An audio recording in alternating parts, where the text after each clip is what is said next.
Hello there. This is the Rough Rider Cinnamon Bone Stag Cattleman.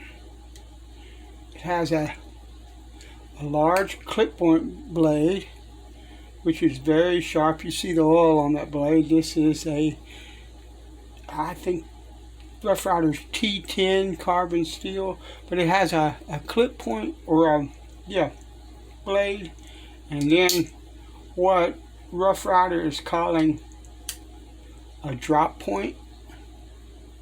The clip blade is screaming sharp, but I need to sharpen this drop point. This is a fine India oil stone, and we're going to use some oil on this stone.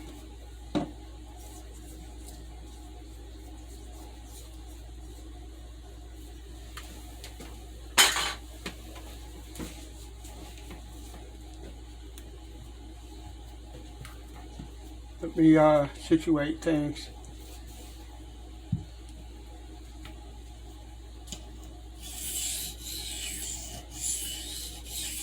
So what's up, folks? We're in the middle of a screaming hot heat wave. The feels today is supposed to be 108 with a 98-degree temperature. I have no idea if we have made it there or not, but I can tell you that we'll be there, because yesterday was the same thing, and I've been like jonesing to go fishing for a while, and yesterday I wanted to go, and I was like 108. Yeah, I'll find a shade, right? And then I stepped outside and gave it about 2 or 3 minutes, and it was like, no, I'm going right back in the house, and I'm not coming out. And so today will be probably the same kind of thing.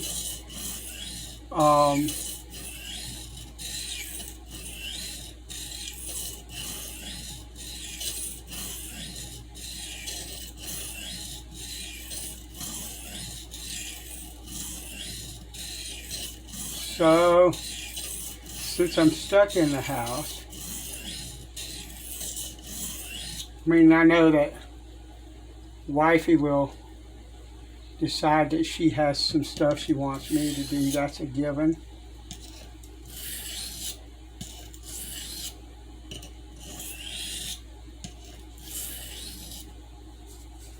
And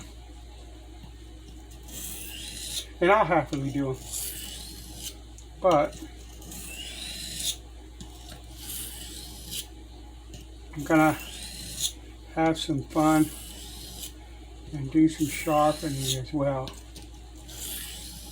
because why not?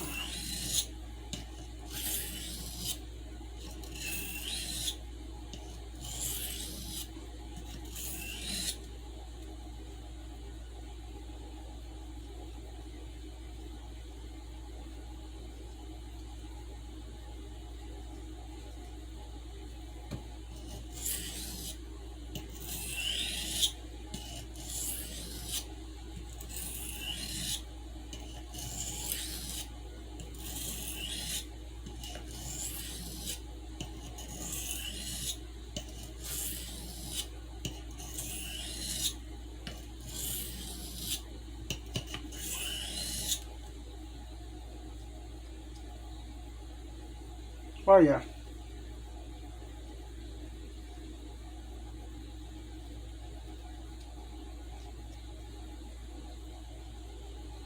Yeah. One side is not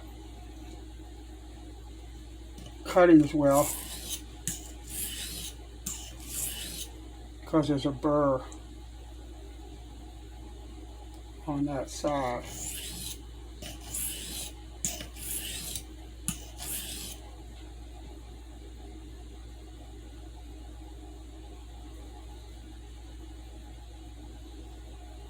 All right, fine.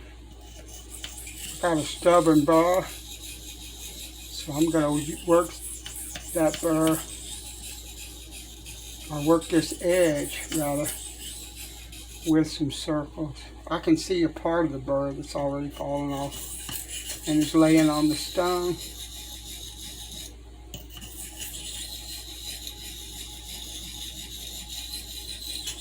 Along with a hair there that from my, there, that's what I want. Lovely. A lot of times when you have a stubborn burr, you can use that technique right there. And a lot of times if the burr is very heavy and thick, you'll actually see it laying on the stone. That wasn't a very big burr, but it was enough to cause issues with one side of the blade.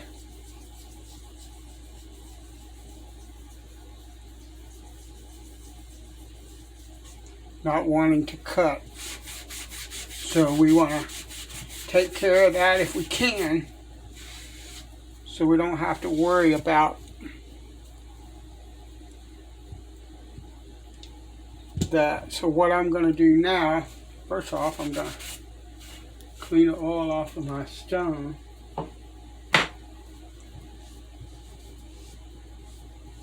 And then I'm going to move to a soft Arkansas stone.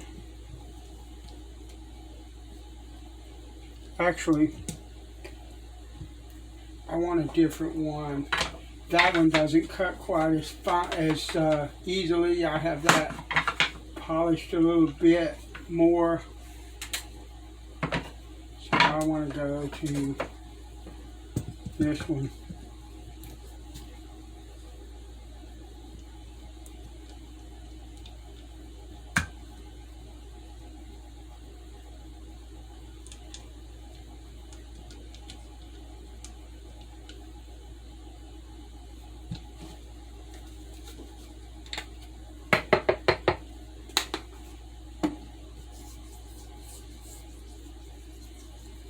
Gorgeous stone, by the way. Was a gift from a very dear friend. You know, one of the things that I find really amazing about today and technology is that I have friends that I've never physically met that are as dear to me as any friend that I ever knew personally face to face. It's amazing, those things. I'd love, there's two people for certain that are what I consider close friends online, but they're close friends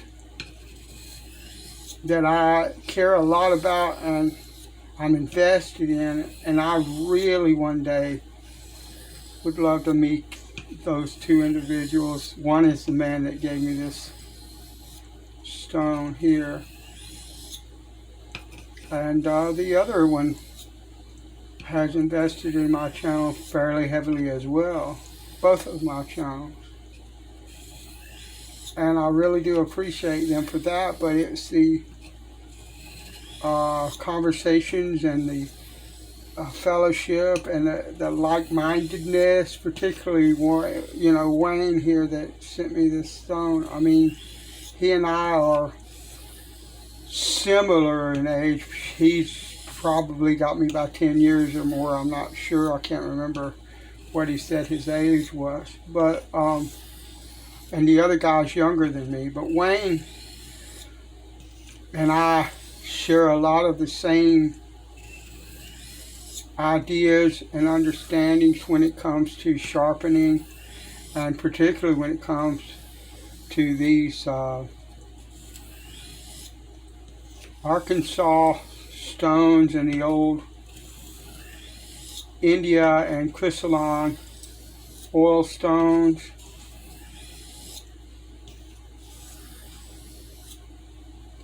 And it just, you know, there's an affinity there between the two of us that kind of bonds us Anyway, that's my view of it.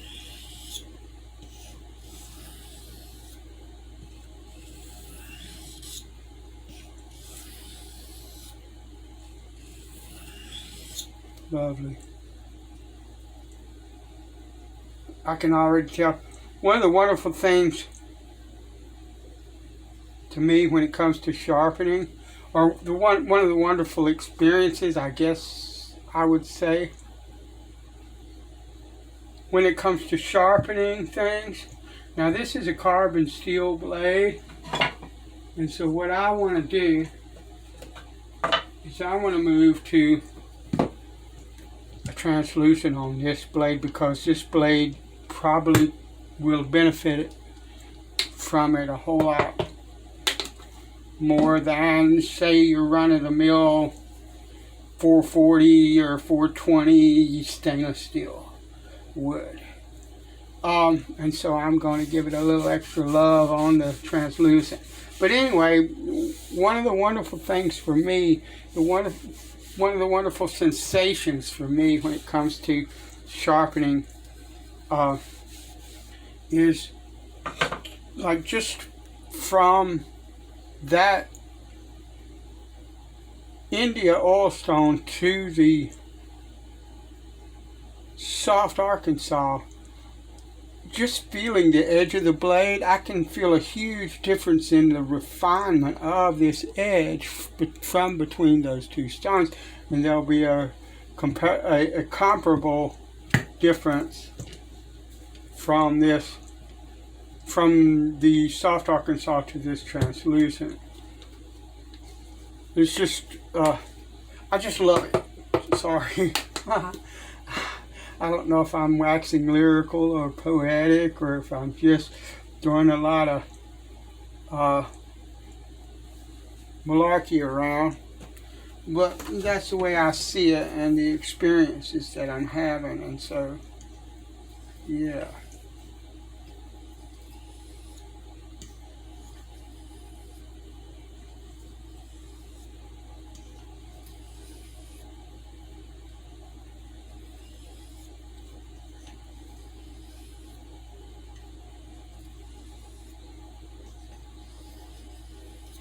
From what I understand from the research that I've done on this T10, it has similar characteristics, or can be tempered to have similar characteristics, something like that, of 1095, which is when you want to start talking about carbon steel. 1095 is like my favorite. It's just, you can get it nice and hard, but it has a, I don't know, it has a feel under the edge that I like when I'm sharpening with it. And it has never, of all the knives that I've used, I've never had a 1095 knife that I didn't love. And that's got to have something to do with the steel. And this steel, in my opinion, can be very similar in feel. I don't know if I can properly describe it, so I'm not even going to try. It's something that's kind of visceral, maybe. It's feel rather than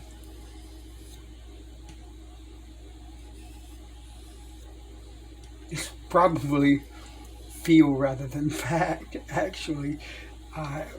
As knife sharpeners and knife users and things like that, particularly sharpeners, we have a tendency to romanticize things and to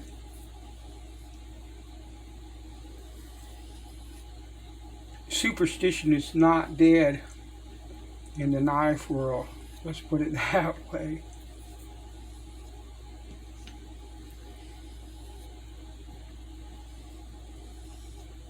Now you look at the stones that I use. Now I use that 3-inch wide soft in the middle because I wanted the characteristics of the way that particular soft Arkansas cuts, because it's different than, that's fantastic. It's different than the way that narrower one sharpens. But if you look at this blade, the reason that I chose mostly this size of stone is it's the size of the blade. Okay. They match, they fit. That's something you can consider. You don't have to. You can sharpen a larger blade on a smaller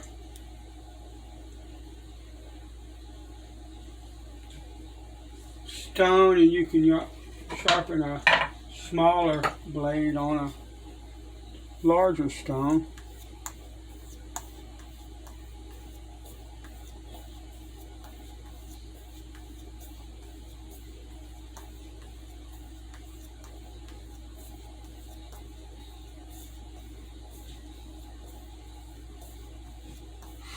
But in my opinion, I find it much more pleasing of an experience to kind of try, when you can, to match the stones to the size of knife that you are sharpening. I'm going to add a little extra oil here because I've not oiled it in a bit. So yeah.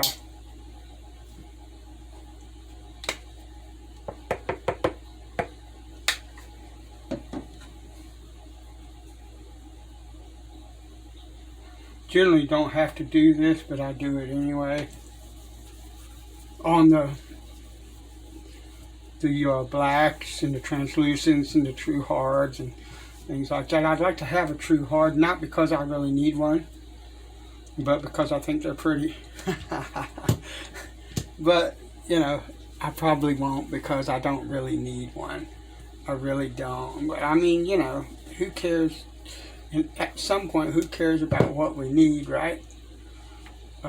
If we have what we need and there's stuff that we want and we're not going in debt to get it, then there's nothing wrong with any of that. Now, what I will do with these stones always, with oil stones, is I will wash all of these oil stones in hot soapy water so that the oil will not sink into them and I can use them with soapy water. You can say what you want, but I know it works because I do it all the time. This stone and the rest, and these Arkansas stones, the oil stones, the India stone, I can use that with soapy water just as well as oil, and you've seen me do it on this channel. So anyway, thank you for watching, and bless you. I'll talk to you later.